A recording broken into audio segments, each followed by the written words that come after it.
Casual income start करने से पहले हम एक बार जो हमने डिविडेंड देखा है उसका शॉर्ट व्यू ले लेते हैं, टैक्स वाला पॉइंट, ताकि आपको अच्छे से क्लैरिटी रहे इस पर। सो डिविडेंड में हमने क्या देखा, डिविडेंड पे हमने देखा कि दो तरीके से डिविडेंड यहाँ पर टैक्सेबिलिटी आती है।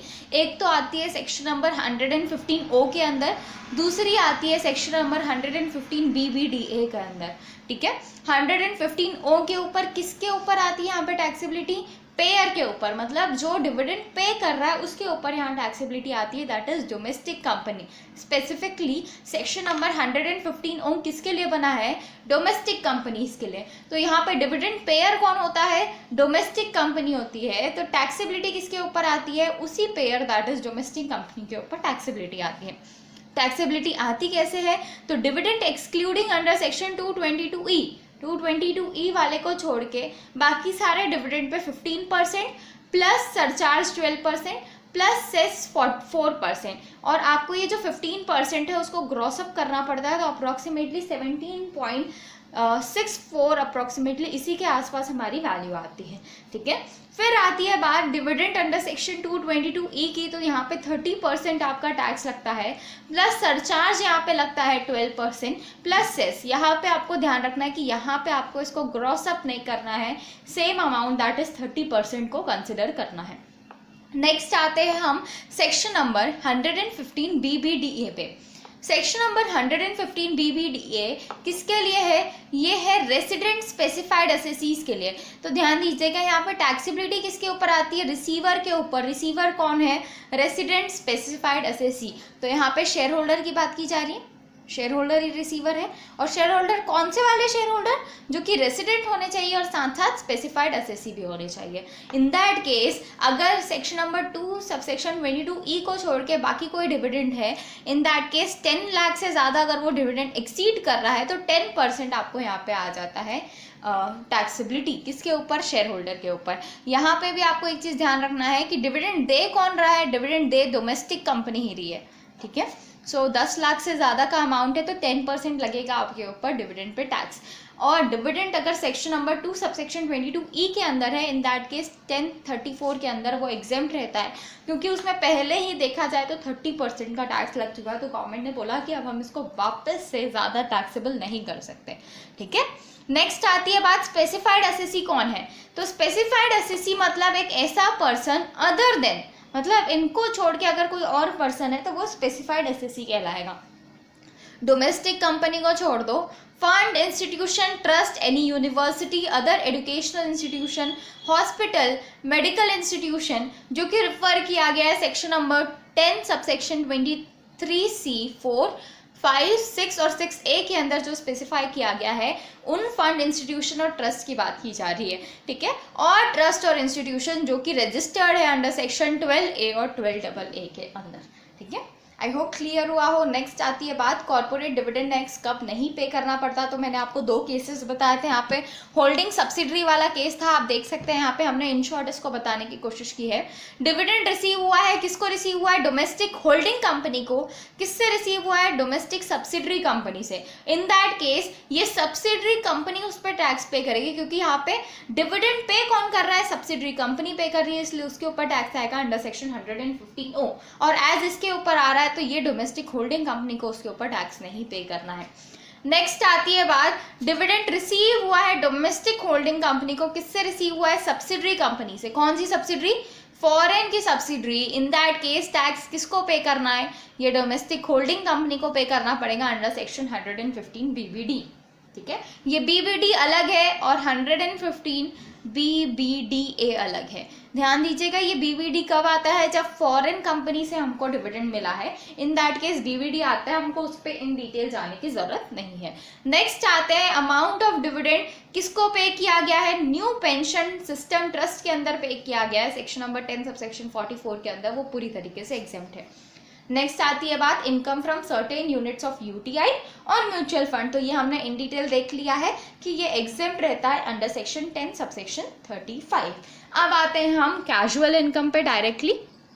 सबसे पहले तो देखिए, हमने अभी क्या कंप्लीट कर लिया, हमने डिविडेंड कंप्लीट कर लिया। मैं आपको फिर से सजेस्ट करूंगी कि अगर आपने पीडीएफ नहीं लिया है तो पीडीएफ को ज़रूर ले लीजिएगा, क्योंकि उससे आपको बहुत ज़्यादा हेल्प हो जाएगी। लिंक आपको नीचे डिस्क्रिप्शन में दिया हुआ है। हम ये जो पूरी क्लास है वो एक दिन के अंदर पूरा कंप्लीट करने वाले हैं। सो मैं आपको भी बोलूँगी कि आप ये जो क्लास है उसको एज यूट्यूब में अवेलेबल होगा, तो आप ऐसा मत कीजिएगा कि एक वीडियो आज देख रहे हैं, एक वीडियो कल देख रहे हैं। आप पूरी की पूरी क्लास एक ही दिन अटेंड करने की कोशिश कीजिएगा, ताकि आपको भी पूरा चीज़ अच्छे से क्लियर हो जाए और आपका एक अच्छा chapter that is income from other sources पूरी तरीके से कंप्लीट हो जाए, वो भी एक ही दिन में।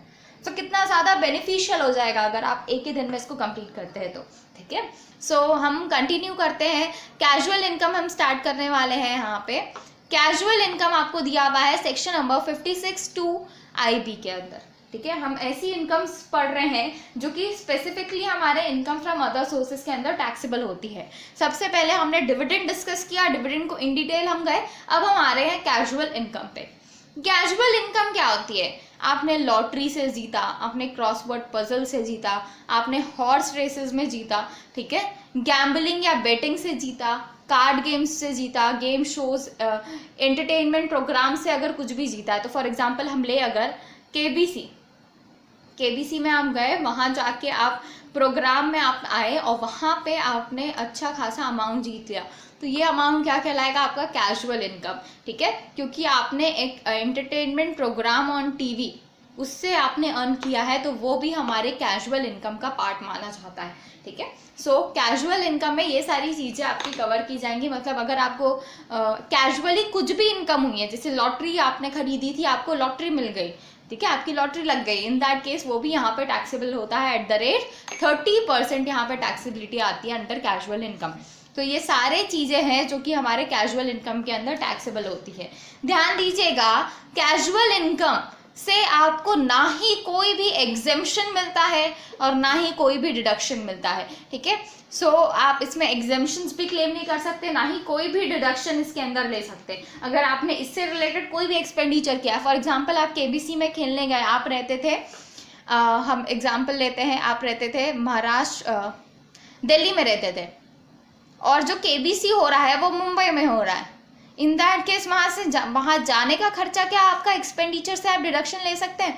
तो आंसर बोला गया नो, कोई भी खर्चा जो कि आप कर रहे हैं फॉर अर्निंग कैजुअल इनकम वो आपको एज डिडक्शन नहीं दिया जाएगा, ठीक है। सो ना ही कोई डिडक्शन, ना ही कोई एग्जेम्पशन आपको मिलता है फ्रॉम कैजुअल इनकम्स। अब आते हैं हम नेक्स्ट पॉइंट पे। सो ये नोट्स देखिएगा, ये नोट्स बहुत ज़्यादा इंपॉर्टेंट है। सबसे पहले बोल रहा है इनकम ऑफ जॉकी। जॉकी कौन है? तो ये एक ऐसा पर्सन है जो कि एज प्रोफेशन हॉर्स रेसेस करता है, मतलब खुद हॉर्स को वो चलाता है, समझ लीजिए, ठीक है। तो इसका काम ही है हॉर्स रेसेस करना, वो एक प्रोफेशन की तरह उसको कर रहा है। इन दैट केस ये जो है ये हमारा विनिंग फ्रॉम हॉर्स रेसेस की तरह ट्रीट नहीं किया जाएगा, ठीक है। सो इनकम ऑफ जॉकी मतलब हॉर्स रेस में जो हॉर्स दौड़ा रहा है उसकी इनकम को हम विनिंग फ्रॉम हॉर्स रेसेस में इंक्लूड नहीं करते और वो कैजुअल इनकम नहीं मानी जाती। वो माना जाएगा कि इसने अपने प्रोफेशन से अर्न किया है और वो प्रोफेशन की इनकम दैट इज उस पर्टिकुलर पर्सन की पीजीबीपी की इनकम मानी जाएगी, ठीक है।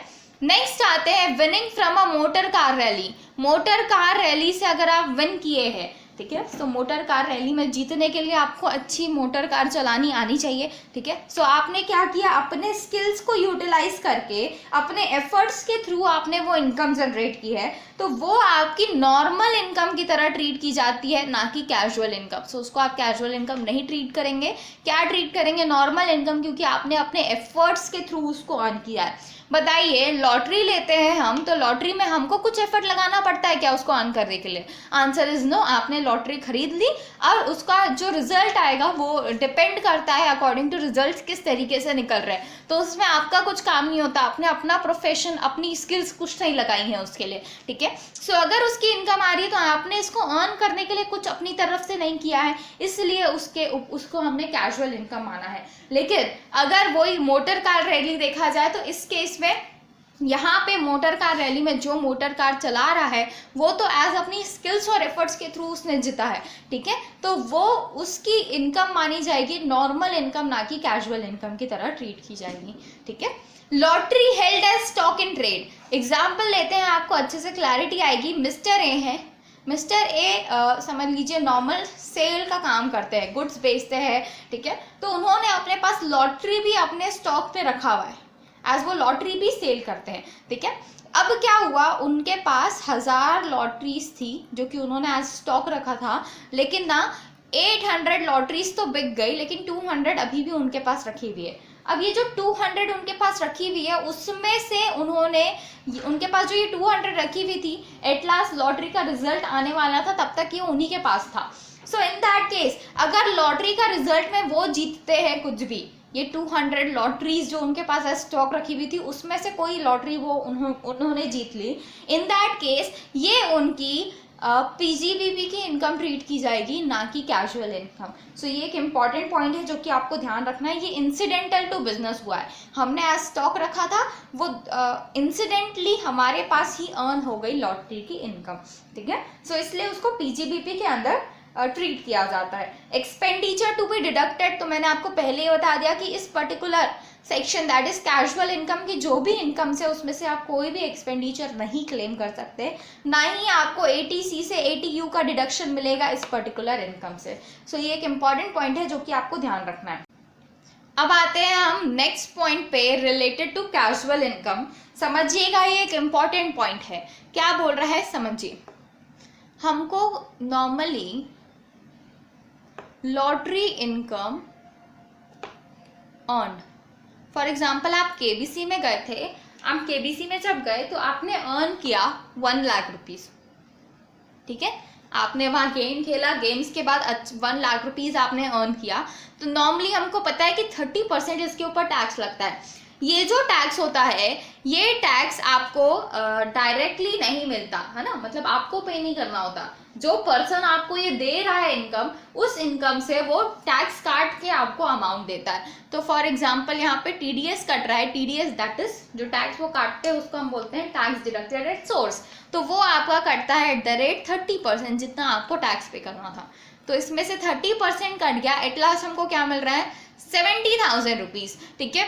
तो हमको क्या मिल रहा है, लॉटरी इनकम रिसीट। हमने अर्न किया था 1 लाख रुपए, लेकिन हमको मिलेगा कितना, 70,000। अब फॉर एग्जाम्पल क्वेश्चन में आपको कुछ नहीं बताया, आपको डायरेक्टली ये सारी चीजें, हमको कुछ इन्फॉर्मेशन नहीं पता है, मतलब ये कुछ भी हमको नहीं पता है, हमको डायरेक्टली दे देगा वो लॉटरी इनकम रिसीव्ड 70,000।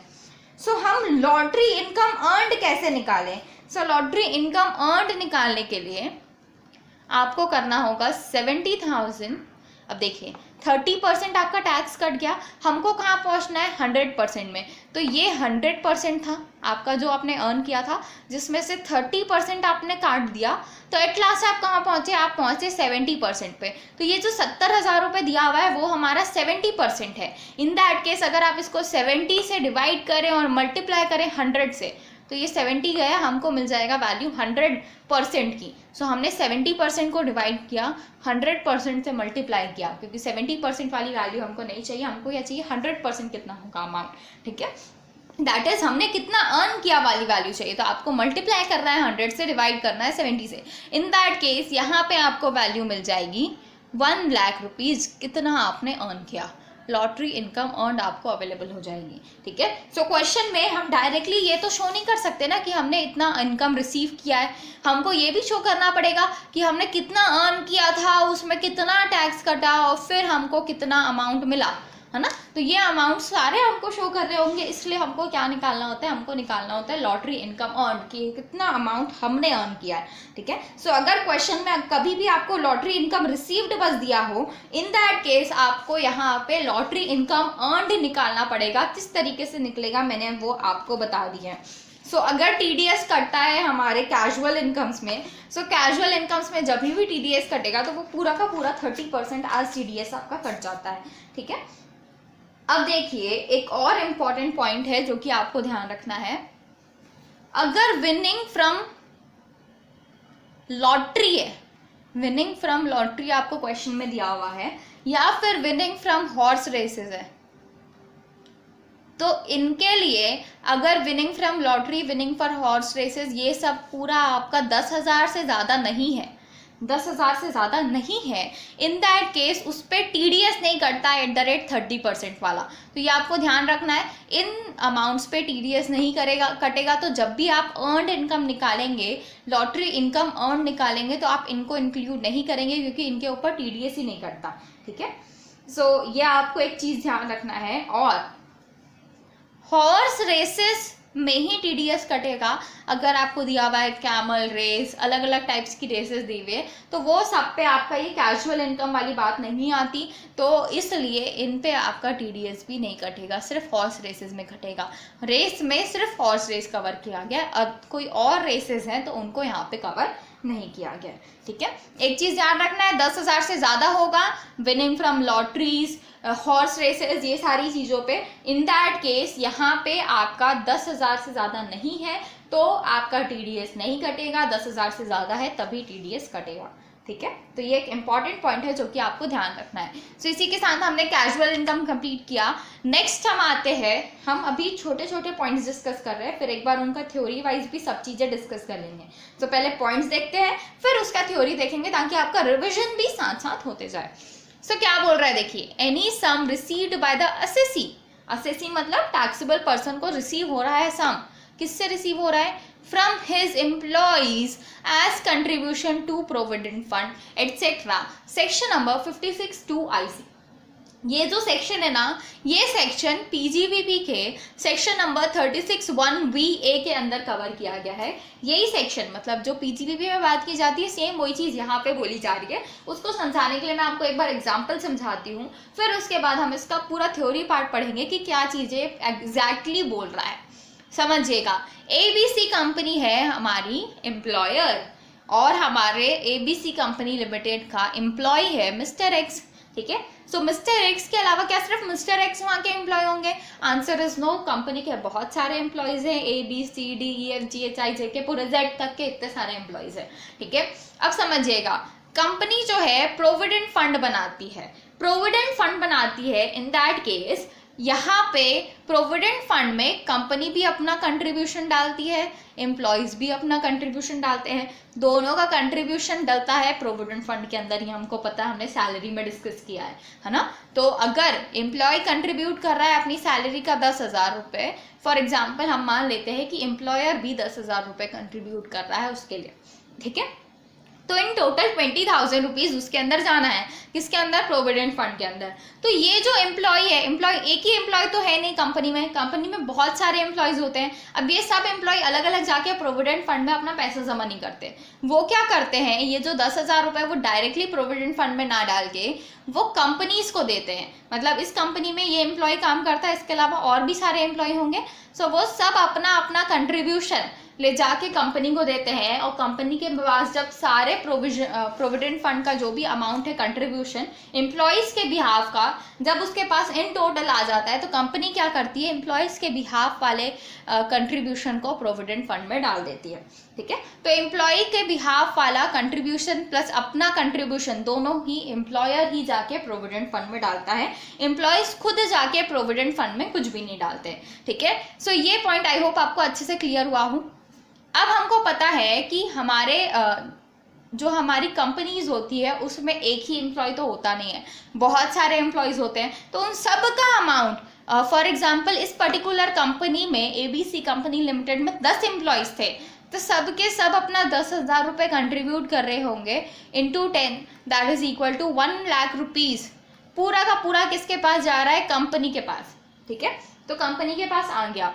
अब कंपनी के लिए भी तो कुछ टाइम लिमिट होगी ना, कि इस टाइम लिमिट में आपको ये पैसा ले जाके प्रोविडेंट फंड में डालना है जो आपको एम्प्लॉयज़ के बिहाफ का मिला है ना। सो आपको एक चीज़ ध्यान रखना है कि कंपनी के लिए कुछ टाइम लिमिट होती है। फॉर एग्जांपल प्रोविडेंट फंड में डाल रहे हैं, तो प्रोविडेंट फंड एक्ट के हिसाब से जो भी टाइम लिमिट आपको दी हुई है कि इस टाइम लिमिट में आपका पैसा डल जाना चाहिए, उस पर्टिकुलर टाइम लिमिट में एम्प्लॉयर दैट इज कंपनी को अपना एम्प्लॉयज़ का पैसा प्रोविडेंट फंड में डालना होता है। ठीक है, अब समझिए, ऑन 1 अप्रैल 2020 हम लेते हैं, 1 अप्रैल 2020 को एम्प्लॉयज़ ने अपना कंट्रीब्यूशन दिया है टू एम्प्लॉयर।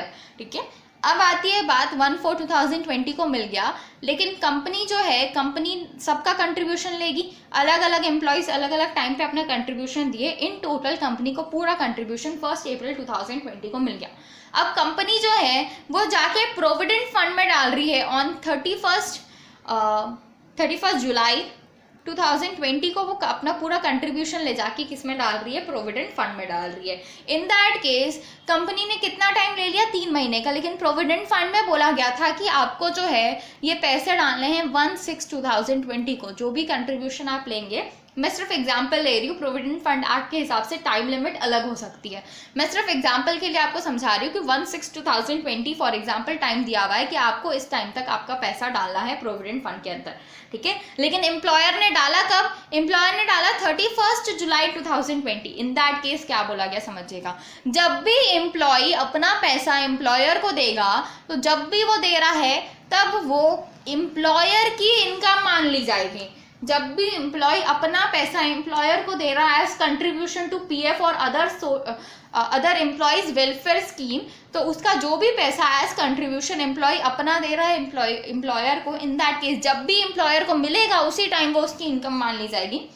और एम्प्लॉयर को करना क्या है, एम्प्लॉयर को जिस भी पर्टिकुलर वेलफेयर स्कीम के लिए उसको पैसा मिला है, उस वेलफेयर स्कीम में उसको वो पैसा डाल देना है, उस पर्टिकुलर वेलफेयर स्कीम के टाइम लिमिट से पहले, टाइम लिमिट के अंदर अंदर आपको वो पैसा डाल देना है। अगर आप टाइम लिमिट के बाद डालते हैं, इन दैट केस वो पूरा का पूरा अमाउंट जो भी आपको मिला है एज एम्प्लॉयज का कंट्रीब्यूशन, वो आपकी इनकम ही रहेगी, हम उसमें आपको कोई भी डिडक्शन नहीं देंगे। अगर आप पीएफ का जो भी आपका एक्ट के हिसाब से टाइम लिमिट है उससे पहले डालते हैं, तो पहले हमने आपकी जो इनकम ट्रीट कर ली थी उसका हम आपको डिडक्शन दे देंगे, ठीक है। तो ये इनकम मानी कहाँ जाती है, जो इनकम ट्रीट की जा रही है वो पीजीवीपी के अंदर आएगी, सैलरी के अंदर आएगी, हाउस प्रॉपर्टी के अंदर आएगी, कैपिटल गेन के अंदर आएगी, कि अदर सोर्सेज के अंदर आएगी। तो बोला गया है कि ये इनकम एम्प्लॉयर की अदर सोर्सेज की इनकम मानी जाएगी, है ना। पीजीबीपी के अंदर तो डाल नहीं सकते, क्योंकि ये एम्प्लॉयर का बिजनेस और प्रोफेशन है। क्या एम्प्लॉय से पैसे लेके पीएफ में डालना, ये उसका बिजनेस नहीं है। वो अपने एम्प्लॉयज के वेलफेयर के लिए ये चीज़ कर रहा है, इसलिए वो उसका बिजनेस की इनकम नहीं है, ये इनकम आपकी अदर सोर्सेज के अंदर जाएगी, ठीक है। सो हमने बोला कि जो भी इनकम एम्प्लॉय को एज कंट्रीब्यूशन मिल रहा है for the social welfare schemes, employer दे रहा है, सॉरी एम्प्लॉय को एम्प्लॉय दे रहा है, इन दैट केस वो पूरा का पूरा अमाउंट हमारा अदर सोर्सेज के अंदर जाएगा, उसको हम एज इनकम मानेंगे under the head other sources. फिर अगर एम्प्लॉयर टाइम लिमिट के अंदर ही वो पैसा प्रोविडेंट फंड में डाल देता है, तो उस केस में उसको उस इनकम का डिडक्शन मिल जाएगा, और अगर टाइम लिमिट के अंदर नहीं डालता है, इन दैट केस वो उसकी इनकम ही ट्रीट की जाएगी, ठीक है। सो ये पॉइंट को आपको अच्छे से समझाने के लिए मैं आपको यहाँ पे प्रोविजंस बता देती हूँ, क्या बोल रहा है समझिएगा। सो हमने देखा any sum received by the assessee from his employees as contribution to provident fund. यहाँ पे असेसी कौन है, यहाँ पे असेसी हमारा एम्प्लॉयर है। एम्प्लॉयर को अमाउंट रिसीव हुआ है from his employees as contribution to provident fund etcetera, section number 56(2) IC। तो इसके लिए मैंने आपको बोला पीजीपीपी का सेक्शन नंबर 36(1)(5)(a) को रेफर कीजिए, उसमें आपको ये पूरी चीजें अच्छे से बताई गई हैं। क्या बोल रहे हैं देखिए, any sum received by employer, employer को कुछ भी सम मिल रहा है अपने एम्प्लॉयज से, किस फॉर्म में, कंट्रीब्यूशन के फॉर्म पे। कंट्रीब्यूशन किसका है, प्रोविडेंट फंड का, सुपर एनुएशन फंड का, या फिर कोई और फंड का भी हो सकता है जो कि सेटअप किया गया है एम्प्लॉय स्टेट इंश्योरेंस एक्ट के अंदर, या फिर कोई और फंड भी ये हो सकता है जो कि एम्प्लॉयज के वेलफेयर के लिए बनाया गया है, ठीक है। सो ये जो है इसको हम मान लेंगे as income of the employer. जितना भी कंट्रीब्यूशन एम्प्लॉय दे रहा है टू एम्प्लॉयर, वो पूरा का पूरा अमाउंट इनकम मान ली जाएगी of employer under the head income from other sources. Subsequently क्या होगा, एम्प्लॉयर को ये सम क्रेडिट करना है, कहाँ क्रेडिट करना है, उस पर्टिकुलर एक्ट में, रिलेवेंट एक्ट में। जैसे कि प्रोविडेंट फंड में डाला है तो प्रोविडेंट फंड के एक्ट में, सुपर एनुएशन फंड में डाला है तो उसके रिलेटेड एक्ट्स में, ठीक है। सो उन एक्ट में जो भी आपको ड्यू डेट दी हुई है, उस ड्यू डेट से पहले या उस पर्टिकुलर ड्यू डेट को आपको क्या करना पड़ेगा, वो सम जो कि एम्प्लॉयर को एम्प्लॉय से मिला है एज कंट्रीब्यूशन, वो सम उसको उस पर्टिकुलर एक्ट के हिसाब से जो ड्यू डेट होगी उसमें आपको क्रेडिट करना है, ठीक है। अगर आप क्रेडिट कर देते हैं एम्प्लॉय के अकाउंट में, इन दैट केस आपको डिडक्शन अलाउ कर दिया जाएगा। पहले हमने इनकम मान लिया, फिर बाद में उससे डिडक्शन दे दिया, है ना। लेकिन अगर आपने टाइम लिमिट के अंदर नहीं डाला, इन दैट केस वो इनकम ही रहेगी, उससे कोई भी डिडक्शन आपको नहीं मिलेगा। ये आपको ध्यान रखना है, ठीक है। और एक और चीज़ इंपॉर्टेंट है कि अगर आप इस पर्टिकुलर टाइम पीरियड के अंदर, जो कि ड्यू डेट आपको दी जाएगी एक्ट के अंदर, उस पर्टिकुलर टाइम में अगर आप पैसा क्रेडिट नहीं करते हैं एम्प्लॉय के अकाउंट में, इन दैट केस डिडक्शन आपको कभी भी नहीं मिलेगा। मतलब वो आपकी इनकम ही मान ली जाएगी, आप उससे कभी भी डिडक्शन क्लेम नहीं कर पाएंगे। एग्जाम्पल के साथ और समझते हैं, आपको और अच्छे से क्लैरिटी आएगी। ABC कंपनी लिमिटेड है, मिस्टर एक्स यहाँ पे उनके एम्प्लॉय है, ठीक है। मिस्टर एक्स ने अपना पैसा दिया PF एक्ट के हिसाब से, PF एक्ट के लिए एज कंट्रीब्यूशन उसने दिया है 10,000 रुपये, अपना कंट्रीब्यूशन कंपनी को दिया है, ठीक है। ये उन्होंने दे दिया 1/4/2020 को। किसके लिए दिया है? PF एक्ट के लिए दिया है। PF एक्ट का टाइम लिमिट बोलता है कि आपको पैसे डालने हैं ऑन 1 मई 2020 को, आपको पैसे डालने हैं, मतलब ड्यू डेट इसकी 1 मई 2020। हम एग्जाम्पल ले रहे हैं, अगर कंपनी ने ये पैसा डाला, फॉर एग्जाम्पल केस ए, जहाँ पे कंपनी ने ये पैसा प्रोविडेंट फंड का जो भी कंट्रीब्यूशन एम्प्लॉय से मिला था, वो कंट्रीब्यूशन उसने डाल दिया ऑन 22/4/2020 को उसने डाला। सेकेंड केस जहाँ पे उसने डाला 22/5/2020 को। तो आपको बताना है कि टैक्सेबिलिटी क्या होगी दोनों केसेस में। फर्स्ट केस लेते हैं तो सबसे पहले हम क्या करते हैं, सबसे पहले हम इनकम मान लेते हैं, जितना भी अमाउंट हमको मिला है। कितना मिला था? 10,000 रुपये मिला था, हमने इनकम मान लिया under the head income from other sources. फिर उसके बाद एज उसने 22/4/2020 को पे कर दिया, टाइम लिमिट 1/5/2020 तक की थी, तो पूरा का पूरा अमाउंट का आपको डिडक्शन मिल जाएगा जो हमने इनकम माना था। तो ये 10,000 का पूरा डिडक्शन मिल गया। एट लास्ट हमारे लिए यहाँ पे टैक्सेबल कुछ भी नहीं हुआ। नेक्स्ट केस देखिए, जहाँ पे हमने 22/5/2020 को पे किया है, तो सबसे पहले तो इनकम मान लिया जाएगा 10,000 रुपये। अब एज हमने टाइम लिमिट के बाद पेमेंट किया, तो क्या हमको कोई भी डिडक्शन मिलेगा? आंसर इज नो, कोई डिडक्शन नहीं मिलेगा। एट लास्ट ये जो 10,000 रुपये है वो पूरी की पूरी आपकी इनकम मान ली जाएगी। आई होप आपको अच्छे से क्लैरिटी आई हो इस टॉपिक में। बहुत ईजी है, आपको इतना उस पर टेंशन लेने की ज़रूरत नहीं है, ठीक है। सो अब आते हैं हम नेक्स्ट पॉइंट पे। नेक्स्ट आ रहा है हमारा interest on securities. Interest on securities cover किया गया है सेक्शन नंबर 56(2)ID के अंदर। सेक्शन नंबर 56(2)ID क्या बोल रहा है, ध्यान से समझिएगा। इंटरेस्ट ऑन सिक्योरिटीज आपको बताया गया है, इसका डेफिनेशन कि इंटरेस्ट ऑन सिक्योरिटीज क्या होता है, किसमें बताया गया है 228B के अंदर। इंटरेस्ट ऑन सिक्योरिटीज, तो यहाँ पे जिस भी सिक्योरिटी, जैसे कि डिबेंचर्स पे और बॉन्ड्स पे, ये सब पे जिस पे भी आपको एज इंटरेस्ट मिलता है सिक्योरिटीज पे, वो सब यहाँ पे कवर किए गए हैं। तो उसका मीनिंग समझिएगा, जो कि सेक्शन नंबर 228B के अंदर बताया गया है। Interest on securities means interest on any security of CG और SG।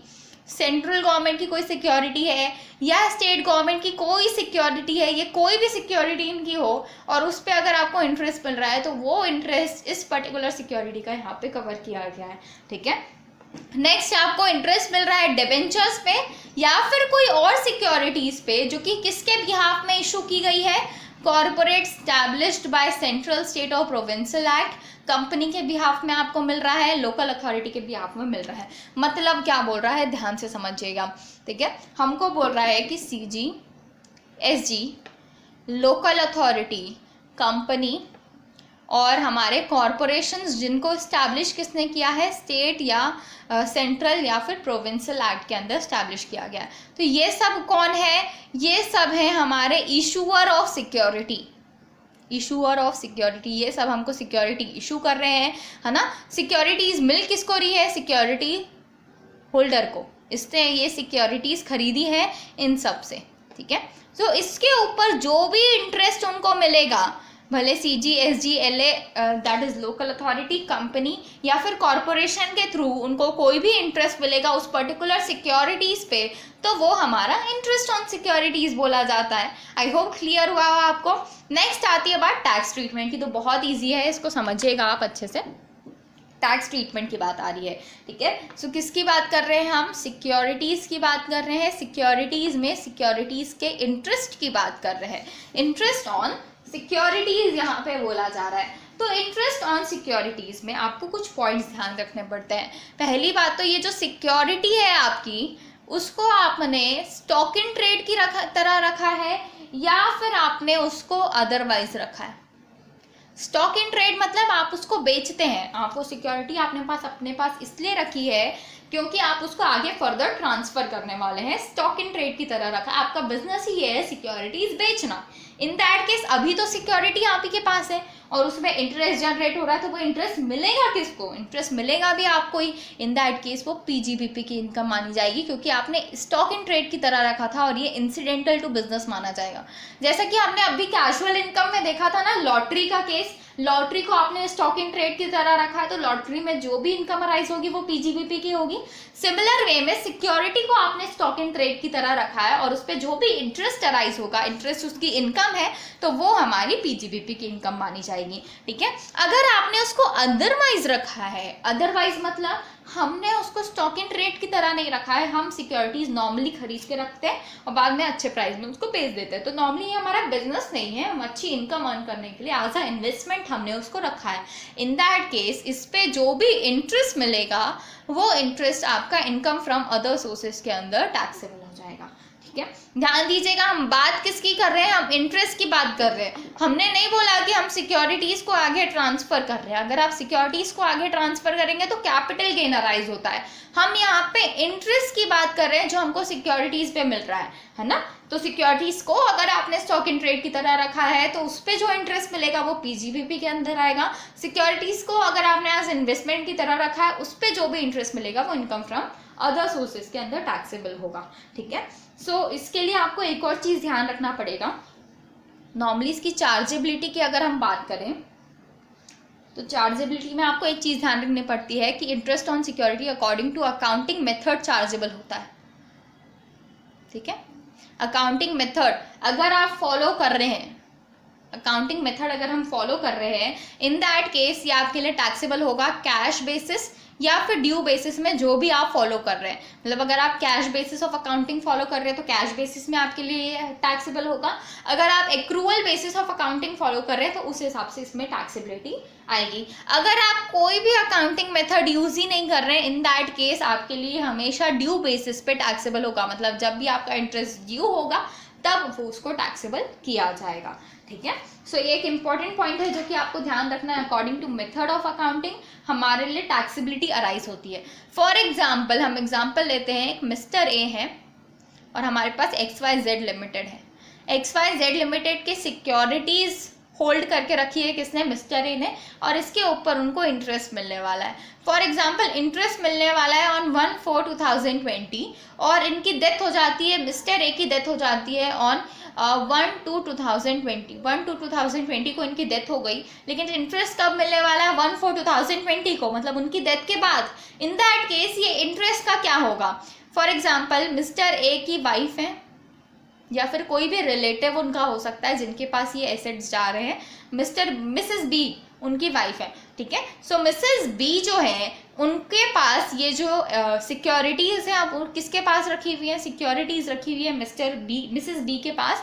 सो ये जो इंटरेस्ट अमाउंट मिल रहा है उसको रिसीव कौन कर रहा है? उसको रिसीव कौन कर रहा है? रिसीव भी मिसेस बी कर रही है। इन दैट केस टैक्सेबिलिटी किसके हाथ में आएगी? मिसेस बी के हाथ में आएगी। तो ये आपको ध्यान रखना है। In case of death of assessee before due date, due date के पहले एसेसी की डेथ हो जाती है और इनकम होल ईयर की किसके हाथ में टैक्सेबल होगी? In the hands of recipient.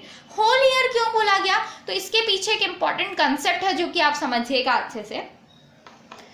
Example लेते हैं हम, ABC लिमिटेड हमारे पास कंपनी है। ठीक है, इसके शेयर होल्डर है मिस्टर एक्स। मिस्टर एक्स ने अपने पास 10,000 शेयर्स रखे हुए थे ABC लिमिटेड के। ठीक है, इन्होंने क्या किया? ये शेयर्स उन्होंने खरीदे थे ऑन 1/4/2001 को उन्होंने खरीदे थे। अब हम एग्जाम्पल लेते हैं, या फिर मैं इसको कर दूं 1/4/2019 को उन्होंने खरीदे थे। कंपनी जो है नॉर्मली इनका इंटरेस्ट डेट फिक्स रहता है कि हम इस पर्टिकुलर डेट को आपको इंटरेस्ट पे करेंगे। फॉर एग्जांपल इनका डेट फिक्स था 31 मार्च 2020 को आपको इंटरेस्ट मिलेगा। ठीक है। सो इंटरेस्ट का डेट फिक्स रहता है, company share holder wise decide नहीं करती, company as a whole decide करती है कि किसके पास डिवेंचर्स है उसके हिसाब से, या फिर सिक्योरिटीज है उसके हिसाब से वो इंटरेस्ट दे देती है, ठीक है। अब देखिएगा 31 मार्च 2020 को इंटरेस्ट मिलेगा। इन्होंने ये कब खरीदा था? 1 अप्रैल 2019 को खरीदा था। और मिस्टर एक्स ने क्या किया? ऑन 1/1/2020 को इन्होंने ये शेयर्स ट्रांसफर कर दिए टू मिस्टर वाई। पूरे के पूरे 10,000 शेयर्स किसको दे दिए? मिस्टर वाई को। तो अब बताइए कंपनी क्या करेगी? कंपनी को इंटरेस्ट कब देना है? कंपनी इंटरेस्ट देगी 31 मार्च 2020 को। तो क्या कंपनी डिवाइड करेगी? मिस्टर एक्स ने जितना पीरियड ऑफ टाइम के लिए होल्ड किया था उतना इंटरेस्ट उसको देते हैं, और मिस्टर वाई ने जितना पीरियड ऑफ टाइम के लिए होल्ड किया था उतना इंटरेस्ट उनको देते हैं। क्या कंपनी इतना काम करने वाली है आपको लगता है? तो कंपनी ने बोला ये सब काम हमारा नहीं है, ये सब काम तुम लोग अपना निपटो।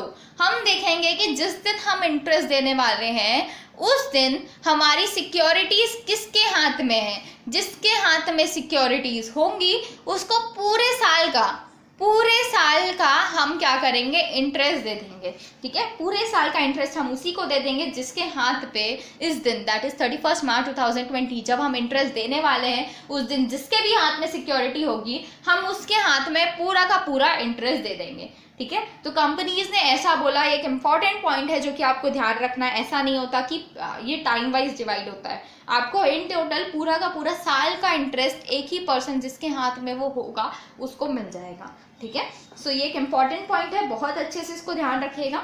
अब आते हैं हम नेक्स्ट पॉइंट पे, that is grossing up of interest if it is given net of TDS. क्या बोल रहा है? हमको दिया हुआ है इंटरेस्ट टीडीएस का नेट करके, नेट ऑफ टीडीएस हमको इंटरेस्ट दिया हुआ है। अब नेट ऑफ टीडीएस क्या होता है? नेट ऑफ टीडीएस मतलब जैसा कि हमने लॉटरी इनकम में देखा था, सेम वैसा ही पॉइंट बोल रहा है।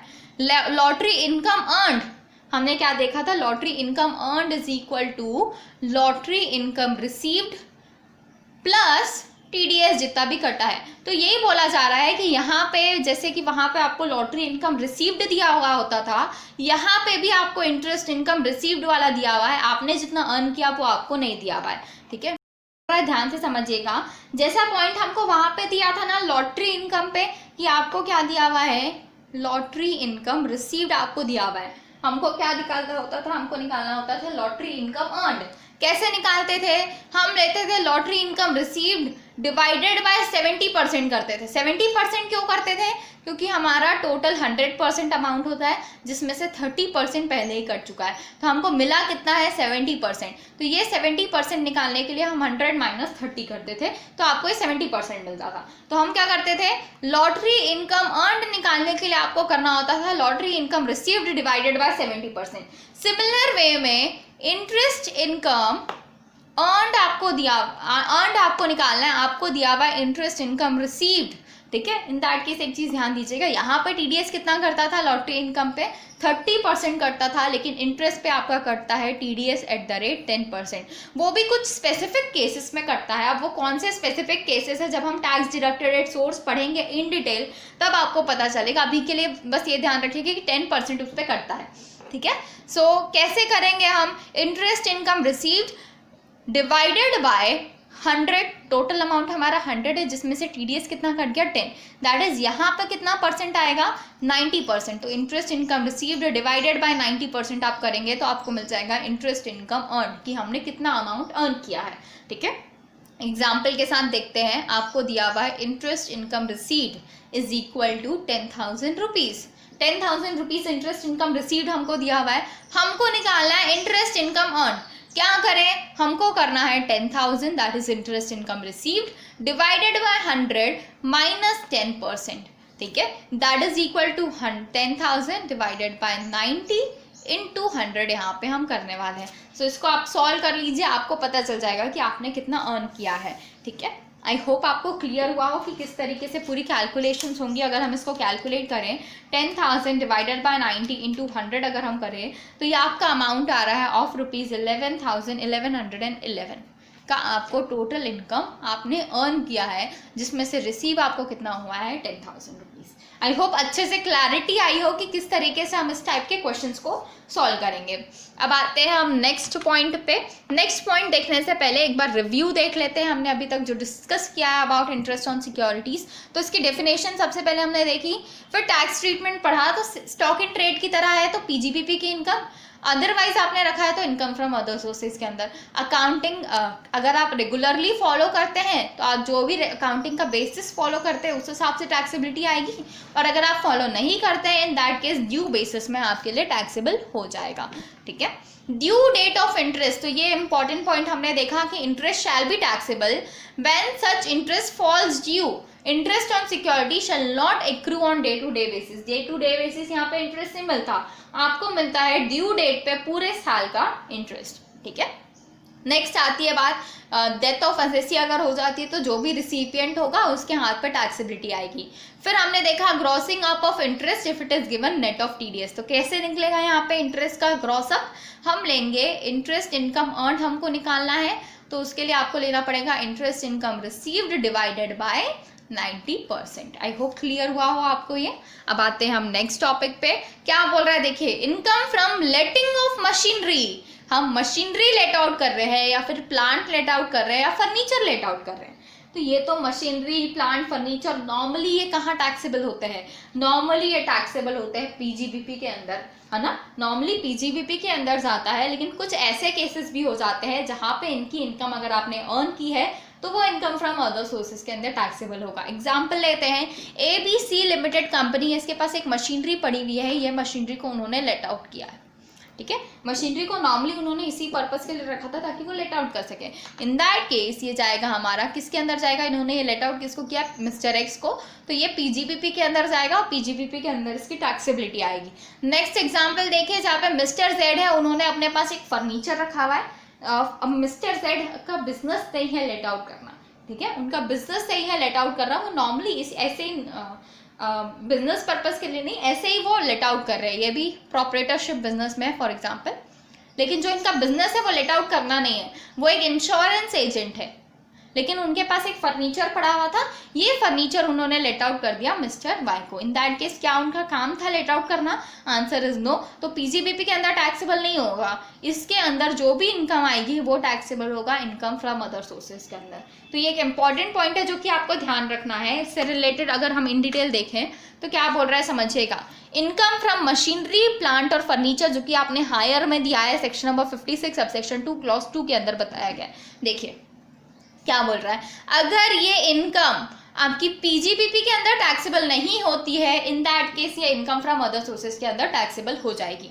हमने क्या किया है, हमने लेट आउट किया है an asset as part of business activity. एक इंपॉर्टेंट नोट है समझिएगा, हमने क्या किया, बिजनेस एक्टिविटी का हमारा पार्ट है, क्या पार्ट है, लेट आउट करना हमारे एसेट्स को, तो वो पीजीबीपी के अंदर जाएगा। ऑफ कोर्स ही बात है, अगर हमारी बिजनेस एक्टिविटी का पार्ट है, हम नॉर्मली ये काम करते हैं, हम रेंट पे दे देते हैं हमारे एसेट्स, इन दैट केस वो हमारा किसके अंदर जाएगा, पीजीबीपी के अंदर। फॉर एग्जांपल हमारे पास एक एसेट पड़ा हुआ है जो कि अभी हम यूज़ नहीं करने वाले हैं, उसका यूज़ हमको 2 साल के बाद है बिजनेस में, तो वो ऐसे ही पड़ा है, इससे अच्छा हमने क्या किया, उसको रेंट पे दे दिया। इन दैट केस कहाँ जाएगा, पीजीबीपी के अंदर।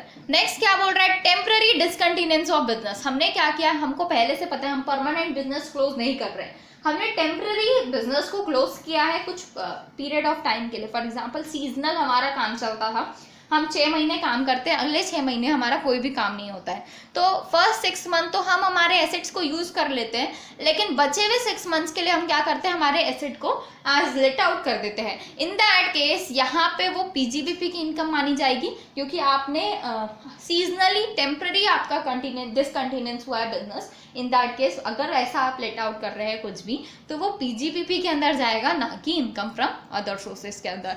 तो ये 2 पॉइंट आपको ध्यान रखने हैं कि कौन से केसेस में पीजीबीपी के अंदर जाएगा और बचे हुए केसेस में आपका कहाँ जाएगा, इनकम फ्रॉम अदर सोर्सेज के अंदर इसकी टैक्सेबिलिटी आएगी। आई होप क्लियर हुआ हो आपको ये पॉइंट अच्छे से। नेक्स्ट आते हैं, नेक्स्ट पॉइंट समझिएगा। नेक्स्ट बोल रहा है कंपोजिट रेंट। ध्यान दीजिएगा, नॉर्मली अगर हम हाउस प्रॉपर्टी या फिर कोई भी प्रॉपर्टी को लेट आउट करते हैं तो वो कहाँ जाता है, वो जाता है हमारे income under the head house property के अंदर। ठीक है, सो एग्जाम्पल समझिएगा, मिस्टर एक्स है, मिस्टर एक्स के पास एक हाउस प्रॉपर्टी है, ये किसको लेट आउट कर रहे हैं, लेट आउट कर रहे हैं to mister Y. Mister Y को उन्होंने ये लेट आउट कर दिया। इन दैट केस कहाँ जाएगा, income from house property, income from house property के अंदर जाएगा। लेकिन अगर समझ लीजिए मिस्टर एक्स ने एक ऐसी हाउस प्रॉपर्टी दी है जिसके साथ फर्नीचर अटैच्ड है और दोनों को एक साथ ही रेंट पे लेट आउट किया जा सकता है, इन दैट केस यहाँ पे ये क्या हो गया, ये हो गया कंपोजिट रेंट। मतलब यहाँ पे सिर्फ एक हाउस प्रॉपर्टी कवर्ड नहीं है, यहाँ पे साथ साथ फर्नीचर भी है और दोनों एक साथ ही लेट आउट किए जा सकते हैं, अलग अलग लेट आउट नहीं हो पाएगा। इन दैट केस ये कंपोजिट रेंट माना जाता है। और जब भी कंपोजिट रेंट आ जाता है इन दैट केस ये इनकम फ्रॉम हाउस प्रॉपर्टी के अंदर टैक्सेबल नहीं हो सकता। कहाँ जाएगा ये, इनकम फ्रॉम अदर सोर्सेज के अंदर। ठीक है, पॉइंट समझिएगा। कंपोजिट रेंट, जनरली अगर आप बिल्डिंग को लेट आउट करते हैं, सिर्फ बिल्डिंग तो हाउस प्रॉपर्टी के अंदर आता है, लेकिन हाउस प्रॉपर्टी या फिर बिल्डिंग सेपरेट नहीं करी जा सकती मशीनरी, प्लांट और फर्नीचर से। मतलब जो भी हमारी हाउस प्रॉपर्टी उसके अंदर मशीनरी, प्लांट, फर्नीचर कवर्ड है, कुछ भी इन तीनों में से हो सकता है, वो कवर्ड है और दोनों को आप एक साथ ही बेच सकते हैं। मतलब बिल्डिंग और मशीनरी, प्लांट और फर्नीचर को आप एक ही साथ बेच सकते हैं, अलग अलग नहीं बेच पाएंगे। इन दैट केस ये इनकम फ्रॉम अदर सोर्सेज के अंदर जाता है, ना कि पीजीबीपी के अंदर। आई होप क्लियर हुआ हो आपको ये पॉइंट अच्छे से। नेक्स्ट पॉइंट देखिएगा, हमने बहुत सारे पॉइंट्स कवर कर लिए, छोटे छोटे पॉइंट्स ही हैं, बस एक आपका एक बड़ा पॉइंट यहाँ पे आने वाला है आगे गिफ्ट का, सो वो एक बड़ा पॉइंट होगा, बाकी सारे हमारे छोटे छोटे ही हैं, बस आपको अच्छे से उनको समझना है। ठीक है, क्या बोल रहा है देखिए, any sum including bonus received under a key man insurance policy. Key man insurance policy का पॉइंट हमने सैलरी में भी पढ़ा है, हमने पीजीबीपी में भी पढ़ा है, हम इनकम फ्रॉम अदर सोर्सेज के भी अंदर पढ़ रहे हैं। तो सबसे पहले बोला गया कि इनकम फ्रॉम अदर सोर्सेज के अंदर टैक्सेबल कब होगा, जब की मैन इंश्योरेंस पॉलिसी आपने ली है, वो सैलरी के अंदर भी नहीं जा रही है, वो पीजीबीपी के अंदर भी नहीं जा रही है, तब कहाँ आएगी, अदर सोर्सेज के अंदर। तो एग्जांपल लेते हैं, आपको अच्छे से क्लैरिटी आएगी। एबीसी कंपनी लिमिटेड है, उनके 3 एम्प्लॉइज हैं, mister X, miss Y and mister Z. ठीक है, तो ये 3 उनके एम्प्लॉइज हैं, तीनों की मैनेजेरियल पर्सन्स है, तीनों के लिए कंपनी ने क्या रखी है, कंपनी ने करा रखा है एक इंश्योरेंस पॉलिसी, तीनों के लिए करा के रखा है। ठीक है, समझिएगा, मिस्टर एक्स के एमपी है, एम्प्लॉय है, इन्होंने एबीसी कंपनी लिमिटेड ने इसके नाम पे एक पॉलिसी करा के रखी है और ये पॉलिसी का पैसा किसको मिलेगा, पॉलिसी जब समझ लीजिए मिस्टर एक्स की आगे जाके डेथ हो जाती है, तो मिस्टर एक्स की डेथ होने के बाद जो भी पॉलिसी का अमाउंट होगा वो किसको मिलने वाला है, कंपनी को मिलने वाला है। Next case, miss Y employee है, इनका जो भी पैसा है, ये भी की मैनेजेरियल पर्सन है, इनके भी नाम पे पॉलिसी रखी है कंपनी ने, और इनका पैसा जो भी होगा पॉलिसी का वो किसको मिलेगा, इन्हीं को मिलेगा। नेक्स्ट केस, जहाँ पे मिस्टर जेड की मैनेजेरियल पर्सन है लेकिन नॉन एम्प्लॉय है, और यहाँ पे पैसा किसको मिलेगा पॉलिसी का, इस नॉन एम्प्लॉय को ही। इन दैट केस क्या ट्रीटमेंट होगा समझिएगा तीनों केसेस में। फर्स्ट केस, जहाँ पे की मैनेजेरियल पर्सन के लिए हमने एम्प्लॉय के लिए क्या करा के रखा है, पॉलिसी करा के रखा है, और ये पॉलिसी का पैसा किसको मिलने वाला है, कंपनी को। इन दैट केस पीजीबीपी के अंदर जाएगा ये अमाउंट। ठीक है, की मैन इंश्योरेंस पॉलिसी का जो भी अमाउंट होगा वो किसके अंदर जाएगा, पीजीबीपी के अंदर जाएगा। नेक्स्ट केस, जहाँ पे पॉलिसी हमने एम्प्लॉय के नाम पे कराई के रखी है और पॉलिसी का अमाउंट भी एम्प्लॉय को मिलने वाला है, इन दैट केस वो सैलरी के अंदर जाएगा।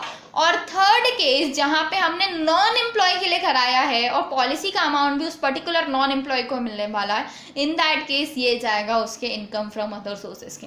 किसके लिए जाएगा ये इसके लिए टैक्सेबल होगा, यहाँ पे मिस वाई के लिए टैक्सेबल होगा और यहाँ पे कंपनी के लिए टैक्सेबल होगा। ध्यान दीजिएगा, जो फर्स्ट केस देखा है, यहाँ पे एम्प्लॉय हो नॉन एम्प्लॉय हो कोई फर्क नहीं पड़ता, दोनों केसेस में अगर पॉलिसी का अमाउंट कंपनी को मिल रहा है तो पीजीबीपी के अंदर टैक्सेबल होगा। ठीक है, आई होप क्लियर हुआ हो तीनों आपके पॉइंट्स। ये तीनों एग्जाम्पल्स के थ्रू हम इसको अच्छे से क्लैरिटी के साथ समझ सकते हैं। पॉइंट देखिए थ्योरी पार्ट भी पढ़ना जरूरी है। अगर हम सिर्फ एग्जाम्पल्स के थ्रू देखेंगे ना तो आपको क्लैरिटी नहीं आएगी सब टॉपिक्स पे, तो हमको लिखना भी आना चाहिए कि हम एग्जाम्स में किस तरीके से लिखें, इसलिए हमको थ्योरी पार्ट भी पढ़ना बहुत इंपॉर्टेंट है। Any sum including bonus received under a key man insurance policy, section number 56 subsection 2 clause 4 क्या बोल रहा है, key man insurance policy means a life insurance policy एक होती है जो कि हम एक पर्सन के ऊपर, एक पर्सन लेता है दूसरे पर्सन के लिए जो कि एम्प्लॉय होता है या फिर बिजनेस से कनेक्टेड होता है। ठीक है, सो अगर ये की मैन इंश्योरेंस पॉलिसी उस पर्टिकुलर एम्प्लॉय के लिए ली जा रही है और एम्प्लॉय को पैसा मिल रहा है, इन दैट केस वो एम्प्लॉय के लिए टैक्सेबल होगी एज सैलरी। एम्प्लॉय या नॉन एम्प्लॉय के लिए की जा रही है और उस पॉलिसी का पैसा कंपनी को मिल रहा है, इन दैट केस पीजीबीपी के अंदर टैक्सेबल होगा। और अगर हमने नॉन एम्प्लॉय के लिए पॉलिसी कराई है और नॉन एम्प्लॉय के लिए पॉलिसी कराने के बाद वो पॉलिसी का पैसा उस पर्टिकुलर नॉन एम्प्लॉय को ही मिल रहा है, इन दैट केस वो कहाँ टैक्सेबल होगा, इनकम फ्रॉम अदर सोर्सेस के अंदर। आई होप क्लैरिटी आई हो आपको इस टॉपिक पे। नेक्स्ट हम आते हैं share premium in excess of fair market value of share. क्या बोल रहा है, हम डायरेक्टली यहाँ से कंसिडर करेंगे इसको ताकि आपको अच्छे से क्लैरिटी आए। देखिए क्या बोल रहा है, share premium in excess of fair market value of share. हम क्या दे रहे हैं, प्रीमियम दे रहे हैं, शेयर्स पे प्रीमियम है, कितना अमाउंट है, fair market value of share से ज़्यादा है ना। तो हमको पता है कि हम शेयर्स प्रीमियम में भी इशू कर सकते हैं और पार में भी इशू कर सकते हैं। क्या शेयर्स डिस्काउंट पे इशू किए जा सकते हैं, आंसर इज नो, शेयर्स हमारे यहाँ डिस्काउंट पे इशू नहीं किए जा सकते। तो हम प्रीमियम या तो पार पे ही उसको इशू कर पाएंगे, है ना। इन दैट केस क्या बोल रहा है समझिएगा, हमने क्या किया, हमने शेयर्स को पार में इशू नहीं किया है, हमने प्रीमियम में इशू किया है और प्रीमियम में शेयर्स का जो प्राइस है वो फेयर मार्केट वैल्यू से ज़्यादा चार्ज किया। फॉर एग्जाम्पल शेयर्स का फेयर मार्केट वैल्यू था 10, हमने प्रीमियम में शेयर इशू किए हैं और 12 में हम शेयर्स इशू कर रहे हैं, इस टाइम की बात की जा रही है। तो नॉर्मली ये किस कंपनी के लिए है, अब बताइए, कोई पब्लिक कंपनी है, पब्लिक कंपनी है जिसके शेयर्स लिस्टेड होते हैं और नॉर्मली इसमें पब्लिक सब्सटेंशियली इंटरेस्टेड होती है, तो इनके शेयर्स को कोई क्यों खरीदेगा प्रीमियम में, जबकि बाहर से जाके वो स्टॉक एक्सचेंज से जाके कहीं से भी जाके वो फेयर मार्केट वैल्यू पे 10 रुपये पे खरीद सकते हैं और वो अगर जाके कंपनी से खरीद रहे हैं तो 12 रुपये में खरीदना पड़ेगा। तो वो कहाँ जाके खरीदेंगे, पब्लिक कंपनी है, पब्लिक सब्सटेंशियली इंटरेस्टेड होती है, इन दैट केस वो फेयर मार्केट वैल्यू को ही प्रेफर करेंगे, है ना। लेकिन ऐसी कंपनी है जिसमें पब्लिक सब्सटेंशियली इंटरेस्टेड नहीं है, मतलब वो शेयर्स बाहर नहीं मिलते हैं, आपको कंपनी से जाके खरीदना पड़ेगा। फॉर एग्जाम्पल प्राइवेट कंपनी है, उसकी बात की जा रही है ना। तो प्राइवेट कंपनी है, इन दैट केस हमको शेयर्स उन्हीं से जाके खरीदना पड़ेगा और वो शेयर्स हमको दे रही है प्रीमियम में फेयर मार्केट वैल्यू से ज़्यादा पे। इन दैट केस क्या होगा, ट्रीटमेंट समझिएगा अच्छे से, ठीक है। Issue shares at premium during the previous year, preference या इक्विटी दोनों हो सकते हैं, कोई भी हो सकता है। आपने शेयर इशू किए हैं, प्रीमियम में इशू किए हैं प्रीवियस ईयर में। Such company receives consideration against such shares from a resident person. एक और इंपॉर्टेंट पॉइंट मिल गया हमको कि पहली बात तो ऐसी कंपनी होनी चाहिए जिसमें पब्लिक सब्सटेंशियली इंटरेस्टेड नहीं है। दूसरा पॉइंट, शेयर प्रीमियम में इशू होने चाहिए। थर्ड पॉइंट, किसको इशू करना है, रेसिडेंट पर्सन को। नॉन रेसिडेंट को अगर आप दे रहे हैं तो इन दैट केस ये सेक्शन अप्लाई नहीं होगा। किसके लिए अप्लाई होगा, सिर्फ रेसिडेंट पर्सन के लिए। जो कंडीशंस हम पढ़ रहे हैं सारे कंडीशंस आपकी फुलफिल होना जरूरी है।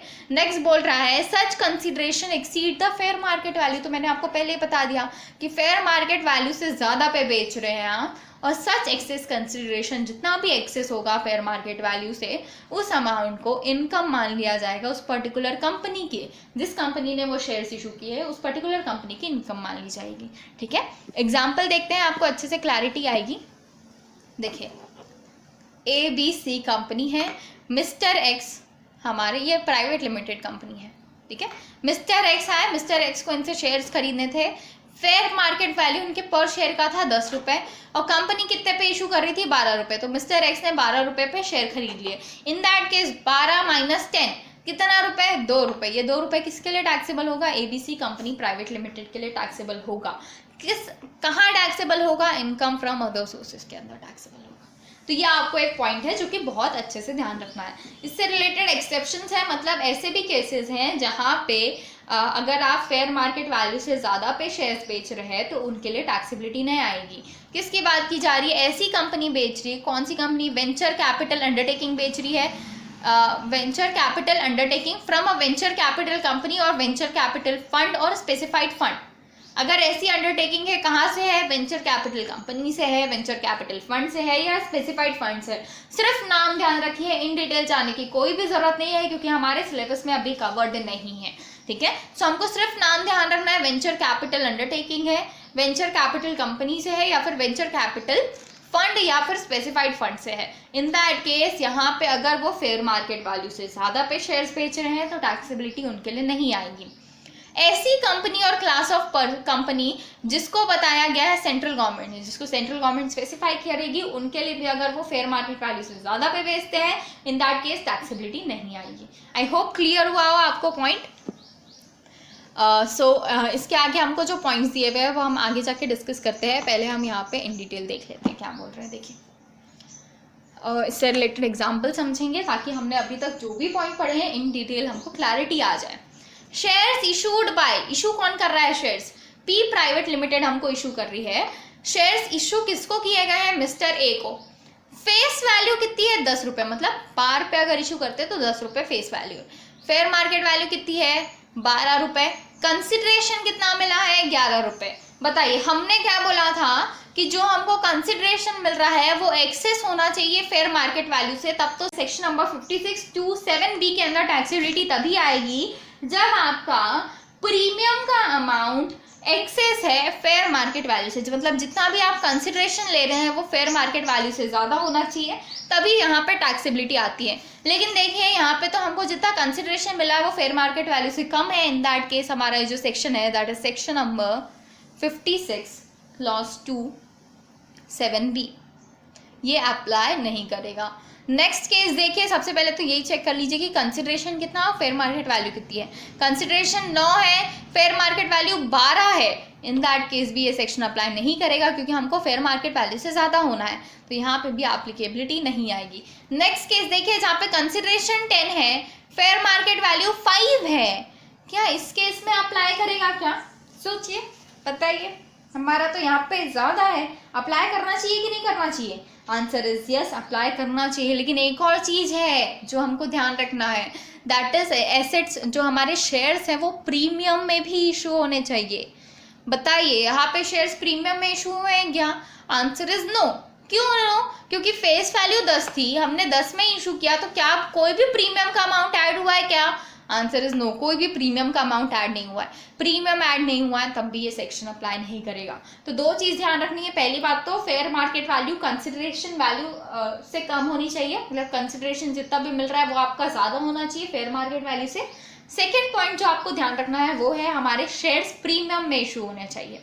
नेक्स्ट केस देखिए क्या बोल रहा है। एस प्राइवेट लिमिटेड है, मिस्टर डी को शेयर्स दे रहे हैं, कंसिडरेशन मिला है 20 रुपये, फेयर मार्केट वैल्यू है 15 रुपये। तो फर्स्ट वाला पॉइंट तो हमारा फुलफिल हो गया कि हमारे शेयर्स फेयर मार्केट वैल्यू से ज़्यादा पे इशू होने चाहिए। नेक्स्ट प्रीमियम वाला पॉइंट फुलफिल हो रहा है कि आंसर इज यस, क्योंकि फेस वैल्यू 10 है, हमने कंसिडरेशन लिया है 20, मतलब प्रीमियम पे हमारे शेयर्स इशू हो रहे हैं। इन दैट केस अब बताइए कि अप्लाई करेगा कि नहीं section number 56(2)(7)(b? Answer is yes, apply करेगा। अब अप्लाई कर रहा है तो कितना अमाउंट लिखूं मैं यहाँ पे सेक्शन नंबर 56(2)(7)(b) के अंदर? तो हमने बोला था कि जितना भी एक्सेस होगा कंसिडरेशन फेयर मार्केट वैल्यू से, कितना एक्सेस है? 5 रुपीज़। ये 5 रुपीज़ आएगा इनकम फ्रॉम अदर सोर्सेज के अंदर, टैक्सेबल होगा। ठीक है। नेक्स्ट केस देखिए, टी प्राइवेट लिमिटेड है, mister E that is non resident. बताइए अप्लाई करेगा कि नहीं? आंसर इज नो, नहीं अप्लाई करेगा क्योंकि हमने बोला था कि किसको शेयर्स मिलने चाहिए? रेसिडेंट को मिलने चाहिए, तभी आएगा ये पॉइंट। तो यहाँ पे नॉन रेसिडेंट को आप दे रहे हैं तो कुछ भी पॉइंट लिखा हो कोई फर्क नहीं पड़ता, यहाँ पे ये टैक्सेबल होगा ही नहीं। नेक्स्ट यू प्राइवेट लिमिटेड है, मिस्टर एफ को दे रही है जो कि नॉन रेसिडेंट था इशू के टाइम पे, लेकिन बाद में वो रेसिडेंट बन गया। तो अब बताइए इशू के टाइम पे तो नॉन रेसिडेंट था लेकिन बाद में रेसिडेंट बन गया, तो क्या ये सेक्शन अप्लाई होगा? क्या बोल रहा है यहाँ पे? मिस्टर एफ है जो कि नॉन रेसिडेंट है at the time of issue of shares, later in the previous year resident बन गए वो, मतलब उसी पर्टिकुलर प्रीवियस ईयर में जब शेयर्स मिले थे तब वो नॉन रेसिडेंट थे, लेकिन बाद में उसी पर्टिकुलर प्रीवियस ईयर में वो रेसिडेंट बन गए। तो हमारा पॉइंट जो बोलता है वो बोल रहा है कि वो जो हमारा शेयर होल्डर है वो होना चाहिए resident during the previous year in which shares are issued. तो उस पर्टिकुलर प्रीवियस ईयर में भले बाद में लेकिन वो रेसिडेंट बन गया ना, इन दैट केस यहाँ पे टैक्सेबिलिटी अराइज होगी। तो टैक्सेबिलिटी के लिए पहले नेक्स्ट पॉइंट्स हमको देखने पड़ेंगे। फेस वैल्यू है 10 रुपये, कंसिडरेशन है 35 रुपीज़, क्या प्रीमियम में इशू है? Answer is yes. Fair market value है 20, कंसिडरेशन है 35, क्या कंसिडरेशन फेयर मार्केट वैल्यू से ज़्यादा है? Answer is yes. तो यहाँ पे टैक्सेबिलिटी आएगी। कितना अमाउंट टैक्सेबल होगा? 20 minus 35 that is 15 rupees taxable होगा अंडर सेक्शन 56 क्लॉज 2(7)(b) के अंदर।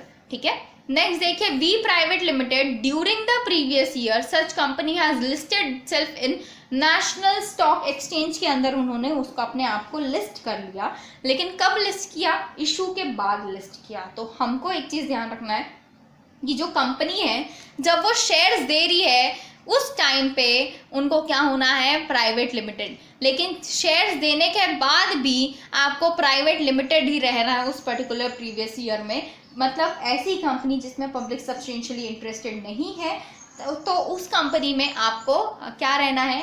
प्राइवेट लिमिटेड ही रहना है, तभी यहाँ पे ये टैक्सेबल होगा। ध्यान दीजिएगा, यहाँ पे ये एप्लीकेबल नहीं होगा और यहाँ पे टैक्सेबिलिटी नहीं आएगी, क्योंकि कंपनी हमारी बाद में पब्लिक सब्सटेंशियली इंटरेस्टेड वाली कंपनी बन गई, क्योंकि वो नेशनल स्टॉक एक्सचेंज पे लिस्टेड हो गई। लिस्टेड होने के लिए पहले उसको पब्लिक होना पड़ा होगा और एट लास्ट वो पब्लिक सब्सटेंशियली इंटरेस्टेड वाली कंपनी बन गई। इन दैट केस एप्लीकेबिलिटी नहीं आएगी। तो 2 पॉइंट लास्ट के बहुत इंपॉर्टेंट है। पहला केस जहाँ पे नॉन रेसिडेंट था लेकिन उसी पर्टिकुलर ईयर में क्या हो गया? रेसिडेंट बन गया। इन दैट केस वो हमारा यहाँ पे कवर किया जाएगा, उसका सेक्शन नंबर 56(2)(7) भी अप्लाई होगा। लेकिन सेकेंड केस बोल रहा है कि हमारा जहाँ पे कंपनी पहले तो non resident public not substantially interested company थी, लेकिन बाद में ऐसी कंपनी बन गई जिसमें पब्लिक सब्सटेंशियली इंटरेस्टेड है, इन दैट केस ये सेक्शन अप्लाई नहीं करेगा। तो ये 2 पॉइंट है जो कि आपको अच्छे से ध्यान रखने हैं इस सेक्शन से रिलेटेड। ठीक है, आई होप आपको अच्छे से क्लैरिटी आई हो इसमें।